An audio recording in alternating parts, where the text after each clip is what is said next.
Regardless of whether or not you like her, when she says that she has found out things that are so disturbing that she is going to stop reporting on it, that is a problem. Last night I was scrolling on TikTok and I saw a video of Candace Owens talking about how there are things in Diddy's case that are related to Michael Jackson's passing. And I got chills, bro. Holy smokes, you're not going to believe this, but there is, in fact, a Diddy and Michael Jackson connection. Yes, the lawsuit that we have been covering and following, so much being revealed. You're not going to believe that somehow it is connected to Michael Jackson and his death. And I gotta be honest, I'm kind of terrified. I think this is gonna be the last day that I cover it because we're getting chills, and I'm just like the rest of y'all. I want to see justice served, all that, this, that, and the third, and I'm nosy. I'm nosy. Just be straight up with it. But I'm not that damn nosy, because what we might find out from this case, it really might damage us. It really might mess us up in the head. It really might keep you up at night. And quite frankly, I rebuke that, because that's just so out of left field. Because if you're talking about Michael Jackson, then who else? What else? Candace Owens has recently claimed a significant link between Diddy's actions and Michael Jackson's sudden passing. Yes, the lawsuit that we have been covering and following, so much being revealed. You're not going to believe that somehow it is connected to Michael Jackson and his death. And I gotta be honest, I'm kind of terrified. I think this is gonna be the last day that I cover it, because we're getting close to something that is very dangerous. All right, so I wasn't kidding at the top, guys. I am probably not going to cover this anymore because it is definitely getting a bit terrifying. Obviously, the Diddy lawsuit is absolutely crazy. Full stop. What if I told you guys that it is about to get even crazier, that there is directly a link to Michael Jackson's death? Owens alleges that the person who covered up Diddy's son's shooting incident was Michael Jackson's head of security, who was also present at Jackson's death. Owens' anxious tone while discussing this raises some eyebrows. To tell the masses that Michael Jackson was a raging anti-Semite. It is a fact, by the way, that Michael Jackson did keep a list of people in the industry that he said were his enemies, okay? On that list were people that all happened to be Jewish. So it was lawyer Gloria Allred, music exec Tommy Mottola, Rabbi Shmuley Boteach, you may have heard of him, and I'm gonna mention him later, Israeli illusionist Uri Geller, and also Michael Jackson's former manager, Dieter Wiesner. Now, to be clear, it was Dieter himself that revealed that Michael Jackson had this list, but he says that Michael Jackson was just paranoid, that Michael Jackson thought that these industry people were all colluding to try to ruin his life and to take over his life. Owens disclosed that Michael Jackson had numerous adversaries within the industry. Jackson believed certain individuals sought total control over his life and career, suggesting Diddy could have been one of them, especially since Diddy attempted to place Kanye in a conservatorship. Now, it was this documentary that claimed, which we know wasn't true. Yeah, check this out. We don't talk about things that are nonsense. We don't even entertain nonsense, my brother. So we're not even going to go there, with all due respect, but I appreciate you as a journalist asking. Thank you. Because listen, 7 years ago, I'd have been like, yo, did you hire somebody to kill Pac? But no, you do it like a journalist. Yeah, no, I mean, we wouldn't even get into nonsense like that. You know what I'm saying? It's nonsense. Which we never believed, by the way. Yeah, thank you. This wouldn't be the first time Diddy faced such accusations, as many believe he orchestrated the hit on Tupac. Additionally, Diddy's former bodyguard has publicly stated that Diddy was responsible for Biggie's death. How you feel about the people that say Biggie was asking for him coming to LA so soon after Tupac got killed and him getting on the radio rapping Long Kiss Goodnight? Man, you would get 100 people in the room, and out of the 100 people, probably 3 would say it was all right for Big to be in LA. 97% of those people would say he had no business in LA at that time. We all knew that. Why would Puff rent studio time? Come on, man, look, you gotta look at what people do, man. You know Pac just got killed. It ain't no kind of business Big was doing. Big couldn't even walk, he couldn't run. They was pushing him around in a wheelchair, brother. Why the hell would you rent studio time in LA for him to finish your album when in fact you got your own studio, Daddy's house? Let's keep it a buck. Let's stop this bullshit, man. Let's stop doing these interviews, man, about this shit. Cause people ain't getting it. He did not want the beef with the Crips. Puff ain't want the beef with the Dog Pound, Snoop them or whatever. Big started that beef. You understand what I'm saying? Puff ain't want none of that beef. So what I'ma do is, y'all want the sheep? I'ma put them out the pasture. Catch them if you can.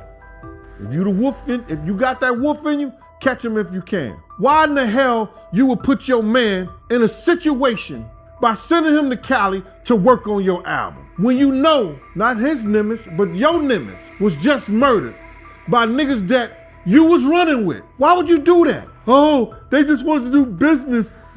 Business my ass, man. No homo. Because you know how some of these niggas out here be thinking, right? They hear that. Keep it real, man. Why is he out there working on Puff album when you got the Hit Factory? Big was leaving the label. Big wanted his marketing back.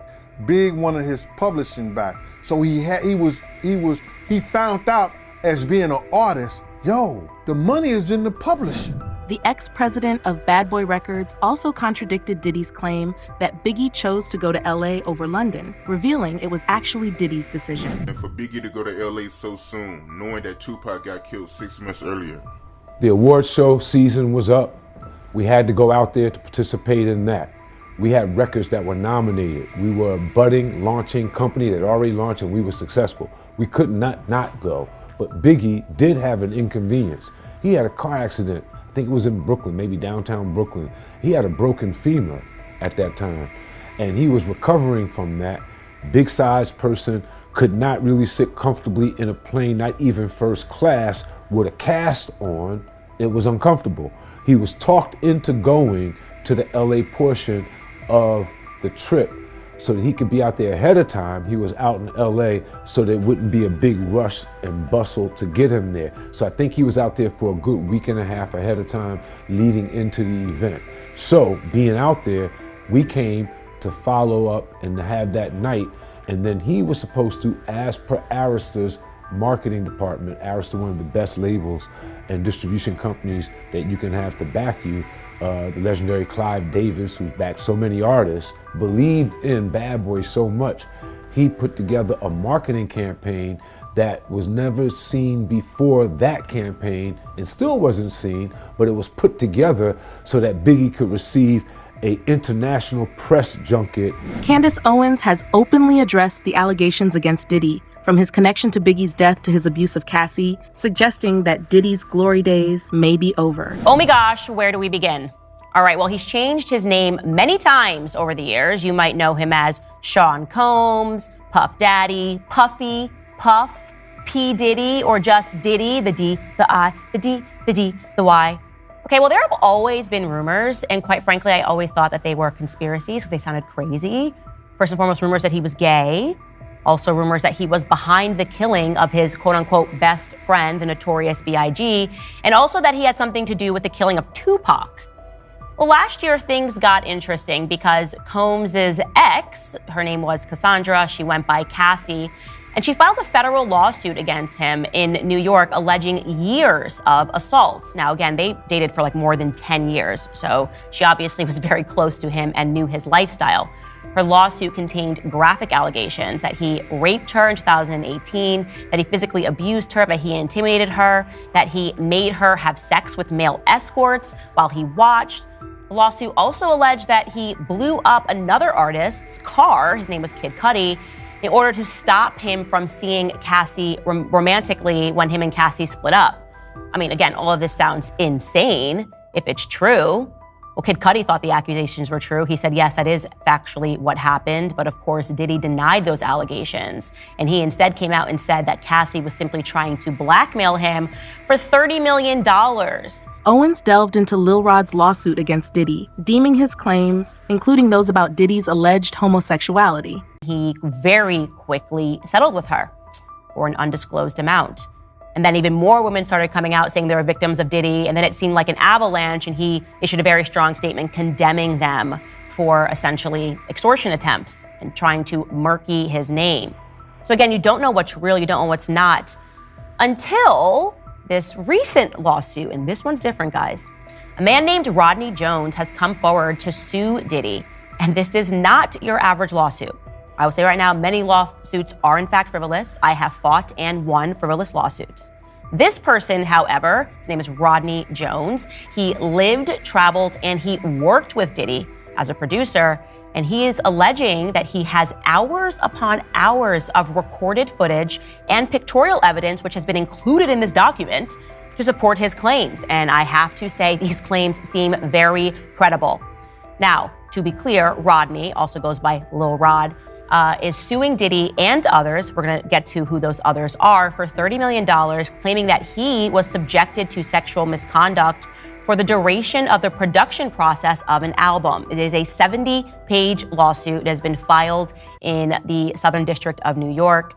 And he is claiming that while working on the album and living with Combs in New York, California, Florida, other locations, that Diddy repeatedly groped him, touching his, I'm sorry to say this, guys, his anus and his crotch without consent, and attempting to groom him into accepting a homosexual relationship by showing him explicit videos of others in Hollywood. Yes, they have named other artists, claiming that homosexuality was a normal practice in the music industry.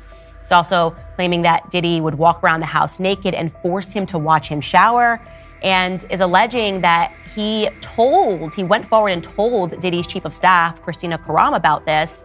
And Christina came back to him and said, well, you know, Sean will just be Sean. Owens didn't stop there, criticizing Diddy's apology video and insisting he owes apologies to many whose lives and careers he's harmed, including Kid Cudi, whose car Diddy allegedly blew up, and the victims of the 1999 club shooting blamed on Shine. She also accused Diddy of running a sex trafficking ring, challenging him to reveal his accomplices and confess his crimes. It's so difficult to reflect on the darkest times in your life. Sometimes you gotta do that.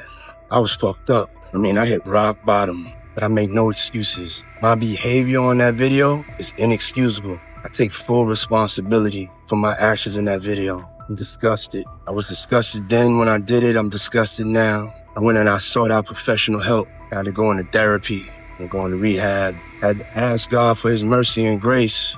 I'm so sorry, but I'm committed to be a better man each and every day. I'm not asking for forgiveness. I'm truly sorry. Following leaked surveillance footage of Diddy and Cassie, Owens shared her opinions online, siding with Kanye and labeling Diddy as an FBI informant. She later suggested the federal raid on Diddy's house was a cover-up to hide evidence, noting that even some of her usual critics agree with her take on the matter. I may not agree with a lot of things Candace Owens says, but the tweet she made about Diddy, I can agree with. The feds are currently raiding Diddy's house. They already knew what he was up to, but he is going to be the fall guy so that they can protect the people at the top of the ring. They are raiding his home to hide evidence, not to find it. That's how this works. And it seems like most people agree as well. Someone commented, just like they lost the Epstein hard drive when they raided his house, all signs point to this being the way to get mega success in politics, acting, and music. They didn't want Diddy to let the cat out of the bag by showing evidence, so now the feds have the evidence and will be putting it away in a box someplace. Just how they seized and took all the evidence at Epstein's home, hiding evidence is what they do best. Only reason they are raiding it now is to protect their elitist buddies who are involved. And I have been seeing this comment a lot. Cat Williams was right when he said 2024 was the year of revealing. It's just getting started. It's God's side and the other side. And we don't care nothing about the other side. Period. All of these big deviants is all catching hell in 2024. It's up for all of them. It don't matter if you Diddy or whoever you is. All lies will be exposed. That's all. And anyone who takes that the wrong way, know why they take it the wrong way. Owens also mentioned her former admiration for Jay-Z, which she lost due to his political stance, influenced by Hollywood. I grew up listening to Jay-Z. I would say Jay-Z and Kanye probably had the biggest influence on me. And there's a lot in Jay-Z's music that I'm so grateful for because he made it clear on how to move in a business room, I would say. Yeah. So many of his lyrics talking about, you know, this is how I think about it when they want me to do their shows. Like, how are they benefiting off of me, my brand? He's thinking like a boss. But then he gets up on stage and him and his wife tell people to vote for Hillary Clinton. I know Jay-Z is smart enough to know that's wrong. I know he's smart enough to know that because I listened to the DNA of his music. So if you got out, why don't you tell other people how to get out? And that's when I lost respect for Jay-Z, and it is what made me gain more respect for Kanye because he is willing to say stuff that makes him unfavorable in Hollywood, where I think Jay-Z really cares about what Hollywood thinks about him. Do you know what I mean? Absolutely. Jay-Z, unbelievably talented, can't deny it. Beyonce, unbelievably talented, can't deny it. Kanye West, I would say a genius, can't deny it. Unfortunately, you stood on someone who is very up and down with what he says.